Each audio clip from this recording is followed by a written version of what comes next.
So Kugali is a company focused on visual storytelling, specifically African visual storytelling, and we want to be the home of all African stories.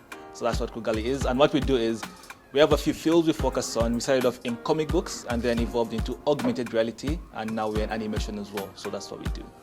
The aim of the workshop today is trying to get the kids to engage more in reading by using comic books. Stories are how we understand the world, and it's a very easy way for anybody to understand. That's the way we make sense of ourselves. So getting kids to use stories to learn how to do different things, it makes it a lot more exciting and a lot more of a human way of understanding things. We are very surprised because they think way more than we thought they knew. In terms of these kids know what paneling is in comics. They noticed little bits of color patterns and how one panel blends into the other.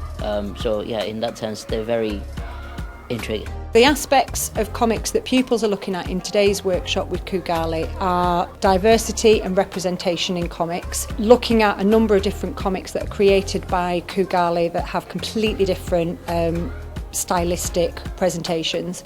And then in the afternoon session we're going to look at partnerships between the writer and then the visual aspects and how the comic can be created by two different people with two different skill sets. So we're going to look at how they can take on those roles themselves in little pairs. One thing they should take away from today is how to build a story, basically.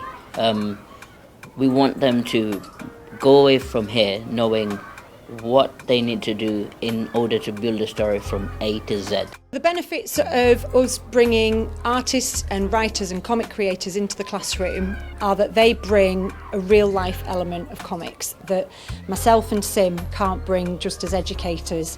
So alongside the workshops that we lead that are led by effectively teachers, myself as a secondary school teacher and Sim as a primary school teacher, we don't bring that life of actually having worked in the industry. So by bringing comic illustrators or writers or both into the classroom, it gives the children an opportunity to see what there is out there in terms of the comics industry and seeing more role models and things to aspire to.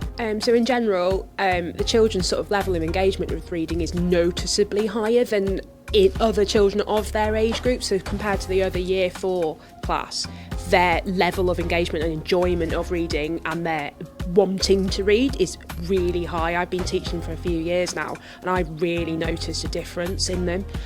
So pupils are engaging really well today. For the first time today, we're looking specifically at African comics and the content of African comics. And I think particularly with Lake of Tears, the subject material, as Fami described it, is biopic. So you're telling a story, but through real life experiences. And I think some of that subject material is really serious, but because it's told through a comic with comic elements, it helps to lighten it in an appropriate way, which makes the subject material digestible, which as a concept, if you were to talk about child slavery in the classroom, it would be really difficult to navigate that subject material, but by demonstrating it through a comic, it brings it to life in an age-appropriate manner, and the visuals alongside the written narrative help to tell that story in a way which they can comprehend, which you wouldn't be able to do if you were watching a video or if just a teacher was talking about it.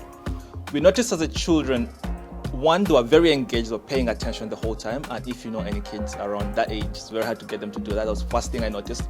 Second thing is their creativity was very unbound. We tend to put kids in a box where they think they should be like this, so cute, whatever, but kids are kids. They imagine whatever they want, and we want them to explore those. Obviously, we wanted them to do it in a way that's very safe for them, so they don't get absolutely crazy. So you just put a box, but you make the box as wide as possible to encourage all the kind of kids. Today's workshop has been a real privilege to be able to work with Kugali and to get members of the Kugali team into the classroom. I think it's been a real inspiration to work with a range of different artists, and it is a real privilege to be part of this research project and actually to see firsthand how effective comics are in the classroom, because it's gone beyond what any of our expectations were. And obviously we'd hope to prove that comics do improve reading for enjoyment, do improve children's well-being, but everything that we're seeing today and across all of our workshops really do back up that. We've got the evidence to prove that.